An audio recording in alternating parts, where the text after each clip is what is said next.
All right, welcome back to Chat with the Chief podcast. I'm your host, Chief Rex Trochet, here at the Sarasota Police Department. For this episode, we are joined by a special guest, Denise Schoenwald. She's nationally licensed mental health counselor, registered nurse here in the city of Sarasota. Denise, thanks for being here. With Valentine's Day fast approaching, we're hoping the podcast episode can shed light on unique challenges faced by law enforcement couples, and maybe even offer practical insights and support for navigating these obstacles while maintaining strong, resilient relationships. That's kind of like a word salad I just did, and I know there's a lot to unpack there. So let's just start off, Denise, with, first off, seriously, welcome to the show. Thank you. Thank you. It's an honor to be here. Thank you for inviting me. We're excited that you're here. I've seen some books, and we'll get to those here in a few minutes. I didn't know that you're such an author in the field. But let's talk about your background. Tell us about your background, Denise. Well, my background initially started in critical care. I was an ICU nurse for many, many years. Loved it. But as you know, with law enforcement and with nursing, it can become quite a grind with working different shifts and being on call, and working nights, and then transferring over to days and evenings. And so as I got a little older, I really wanted to go back and do something a little different. Yet I loved working with people and diagnosing and so forth. So mental health counseling was just a natural fit for me. That's awesome. And it's great that you have such a passion for it. Tell me, have you in the past worked with police couples, like a husband or wives in law enforcement? And have you worked with any couples? Yes. Occasionally a police officer will come alone, but most likely when they come, it's couples or family. I'm also a family mediator, so I have seen some family law enforcement with families. Do you see some type of resistance with respect to law enforcement and firefighters when it comes to mental health? I do. Okay. I feel as if a lot of law enforcement feel like the strains, the mental health challenges are part of the job, something they should be able to handle, and they have a little difficulty reaching out for help. Would you agree, and I'm speaking from my experience, that as law enforcement officers, we see an injury, maybe a broken arm or a broken leg or maybe a bloody nose, but because the injury is mental, right, because there's some challenges going on in here, we just don't take it maybe as serious. Would that be correct? I agree. I think physically when there's something wrong, we have pain or some sort of symptom, and it just makes sense to go to a doctor. But mentally, what happens when we're not doing well is they come out in sort of habits like overeating, gambling, drinking, and we don't recognize those as a sign or a symptom that maybe mentally we're not doing as well as we had hoped. And why do we do that as law enforcement officers or first responders really in general? Why do we do that? Why do we go into gambling and drinking? Because what happens is the nervous system gets out of balance. At all times, the body has to be in balance. Physically, when the body's not in balance, we get sick.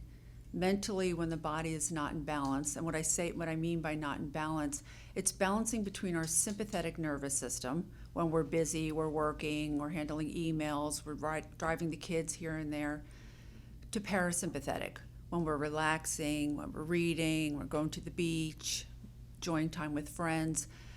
We're very good with sympathetic, not so good with parasympathetic. These are why hobbies are very important. And when we don't balance the body, the mind gets very active and the body gets stressed. And without even realizing it, we will naturally go to food, drinking, smoking, gambling, pornography. These are just ways that the body is trying to find ease, driven by the mind, which is not always the best choice of what we're going to feel better. Okay. And so is that why, as police officers, we have challenges being present? Because Yes. that's one thing I always encourage our officers when they're on vacation or they go away or they have their weekend off, is be present. Because I can tell you personally, it's very hard to turn off. Your mind is constantly racing. So is that part of the parasympathetic challenge? Yes, and with law enforcement, their challenges when they're working, they're hypervigilant with sympathetic, because at any time they have to be prepared to go to get the fight or flight going and to be prepared for something potentially dangerous. So it can be very challenging when they're on vacation to allow that parasympathetic to just relax. We tend to constantly think ahead and so forth. When the mind is very active, it's just a subtle symptom that the nervous system's out of balance. You're so on point. I've experienced that now for 27 years. It's just very hard to turn off. And I know my brothers and sisters in law enforcement all over the world have the same challenges. So you talked about certain stressors relative to law enforcement officers. What are some of the stressors that you see relevant to law enforcement officers and why they have such a high sense of vigilance? Can we dig into that a little more? When I see law enforcement, one of the two things that I look for the most is whether they have trouble with their temper, maybe at home particularly. I have to manage that a little bit on the job. Not me. And also drinking. Drinking a little alcohol. And those of us that are licensed, we can't really go to the marijuana route or so forth. Some occasionally smoking, but usually it's drinking and the temperament. I've seen that over the years, and sometimes that boils over into our industry. It comes back to work. One of the things that I think people, civilians or people that are not in our business or industry, whatever you want to call it, don't understand is when someone comes into the police academy, we're taking them and we're molding them and we're creating this high sense of vigilance, right? And paranoia. Yes. Because we tell them every call for service that you go to, there's a potential of you being killed. Yes. And so what do? We tell them to park in front of the house that they're going to meet the party? No. We tell them to park 3 or 4 houses down or on a street behind the house so that they can walk up, because you want to surprise the people. You don't want to see them coming. And I think that's that constant stress that they go through. And as you know, some of these calls they go to a high rate of speed. They're driving very fast. They're getting there. Their OODA loop, their brain is going. They don't want to be ambushed, right? And then 99% of the calls, it's what? It's nothing. It's not that level, right? What happens to the body during that? What chemicals are released when they're en route to that call? Well, what happens when the mind is very active? And of course, when you're going to a call like that, you're thinking of all the possible scenarios. This could happen, that could happen. If this happens, I'm going to do that, and so forth. We don't realize how much energy that takes. It takes a lot of mental energy. And then when we get to a call, and really it's sort of a routine call, the body has released a lot of cortisol. It's releasing a lot of stress. In women, we see a lot of hair thinning because of that. And so then we get to the point where we go home and the mind is still very active. The mind loves to just think and fear and so forth. And if we don't practice a mental discipline, that can spill over into day-to-day activities, which is why a lot of people will have a panic attack in the grocery store. Yeah. Let's go to that cortisol. So that cortisol it's that fight or flight, right? And then it's that cortisol dump. Yes. And what happens if we don't get rid of that cortisol? Because the next thing is, once you're clear from that call, you're going to another call. And then you have another adrenaline cortisol dump. And then another call, another adrenaline cortisol dump. What happens with the body? How does it start treating cortisol after that? Well, what happens is, what I have seen, particularly with anxiety and a lot of cortisol excretion, is something we lose our measure as to knowing what is really important to excrete so much cortisol and what is not. So what I see with just day-to-day people with anxiety is they're not a very good judge of when to be concerned about something and when to not. So the body sort of, its measure sort of gets off, if you will. But with law enforcement, they really have to practice parasympathetic activity. Even when I have a lot of tough cases in a row, I will take 5 minutes or so and just go and do some just deep breathing, just to recover, because I'm getting ready to go into the next tough situation.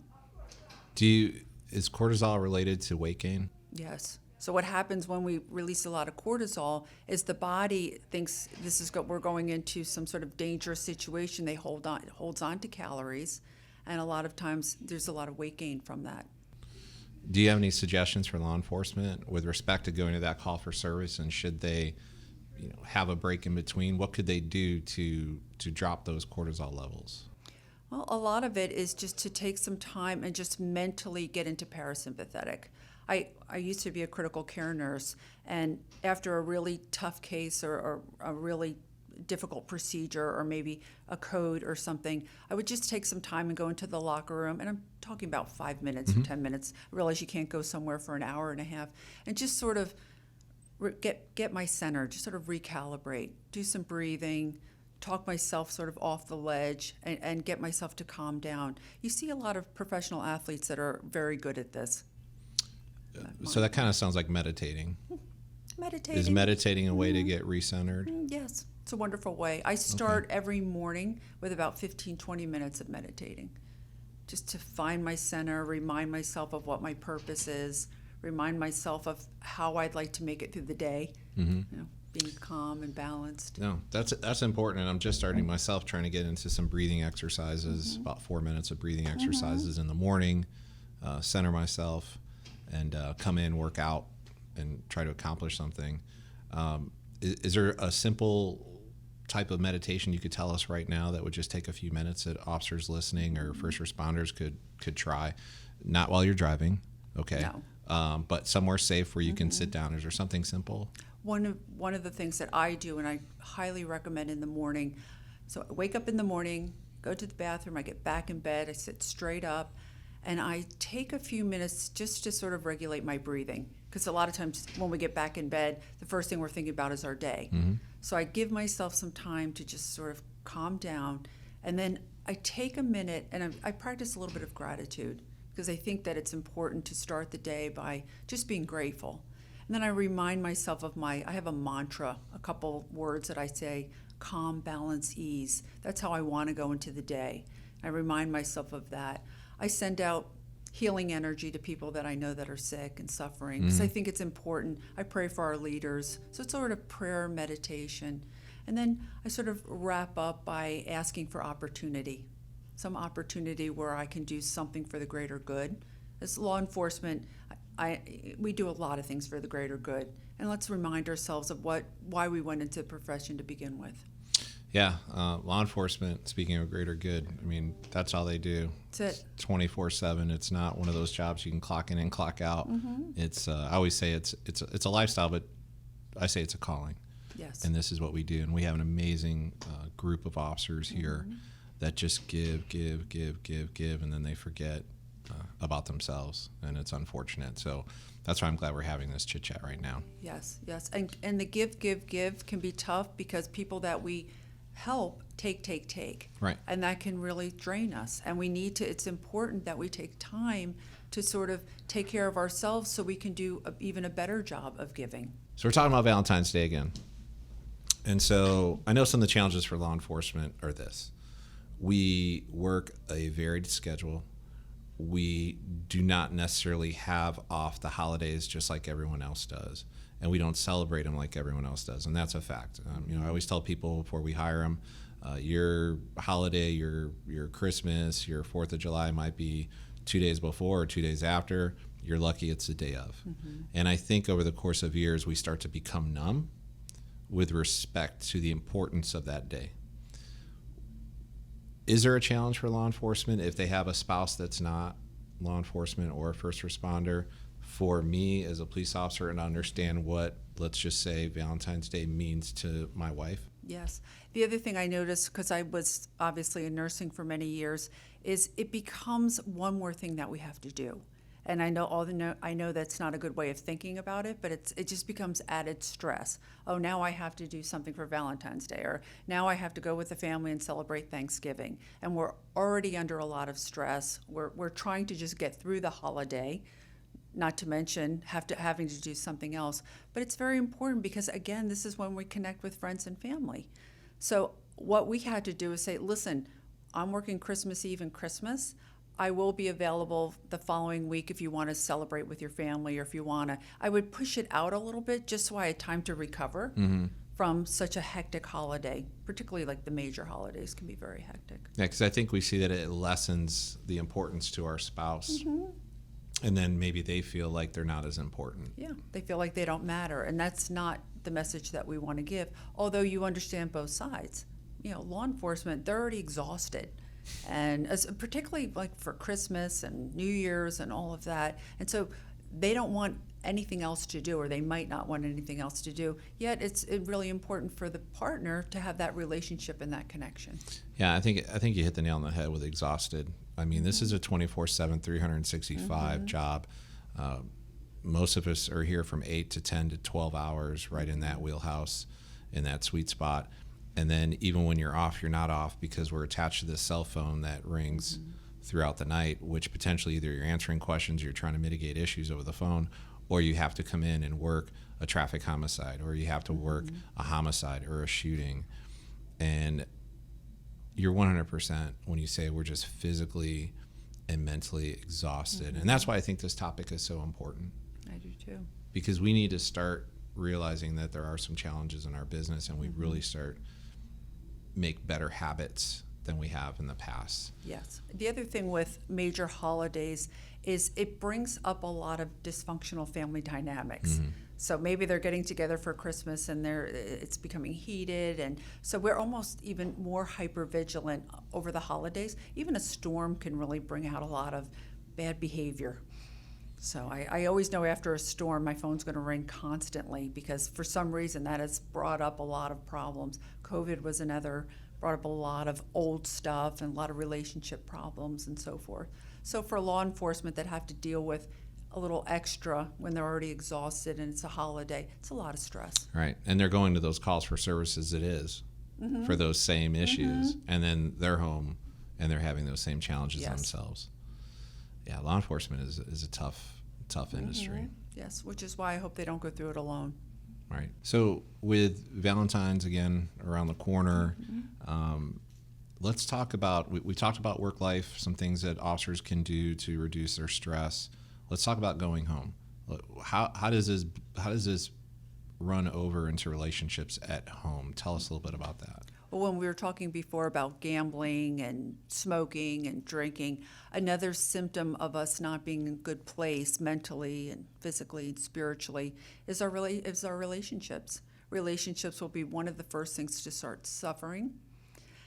I never considered myself a couples or marriage counselor, but I do a lot of it. If you Google couples counseling in Sarasota, you'll probably see my name. Biggest complaint is communication. Because when we're struggling, we tend to not communicate. Or if we do communicate, we do it in a way that can be a little bit aggressive. And so the first thing to break down is relationships.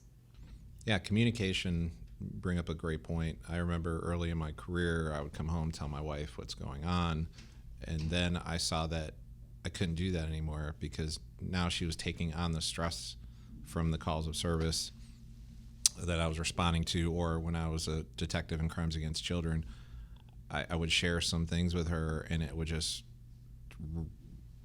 would not be good, because she would stress over it. And so I found myself later, I really don't say much about my day because of that. So not only am I going through stress, right, but is there some type of secondary stress that we pass on to our spouses? We can do that, because what happens is, particularly when we have tough emotions or tough experiences, people can't help but attach to that. And while it might be great to talk to a fellow officer or a friend or something like that, it can be very helpful to talk to a therapist, because we can offer tools. So it's not only telling us about what has happened, but ways that you can deal and process that are a little healthier than just sort of telling a friend. You know, our spouses are not our therapists. And then we get to the point where that's how we're bonding. So we're bonding over difficult times, and then it's hard to sort of separate and have enjoyable times. So you bring up another great point, right? So our spouse, our other half, our partner is there, and we bond, right? We have that conversation maybe at dinner, and we're bonding over those incidents, but not necessarily healthy, because your spouse doesn't have the tools to assist, doesn't have ways to help, and maybe absorbing it in a way where now it's burning in their soul, right? Now it's hurting them and their mental health. Why is it when I go home, I can go watch TV and I sit in front of the TV and I have no idea what I'm watching, and I don't care? Why? What is going on? Well, it's a wonderful way to zone out. And if you think if you had little children, if you ever want them to leave you alone for half an hour, you put them in front of the tablet or the television. You know, they release a lot of dopamine. They go in almost a trance, Right. and so forth. We're getting a little bit overstimulated with devices. I have a lot of couples, they say, I get in my recliner, she gets in hers, and we just scroll and get on our tablets all night. Again, too much sympathetic nervous system. The mind is still very active, even though you think that you're not paying attention. The mind is absorbing whatever the content is or whatever you're looking at on Instagram. And so it's not a very healthy way of de-stressing, even though it's easy. No, it's very easy. And I think sometimes for me, it's a way of not making a decision as I sit in front of that TV, because as law enforcement officers, you know, we always say you can make 99 decisions right, you make one decision wrong, and you failed. And so to come home and not even, my wife will say, what are you watching on TV? I literally have no idea what I'm watching. Yes, and what a part of that also is when we're very anxious or when we're very stressed and we're on the job and mind's going a mile a minute, eventually with the yin and the yang, what goes up must come down. So then we struggle with procrastination. We don't want to get out of bed. We want to sit in front of the television. It's sort of the counterbalance of what we've gone through during the day mentally.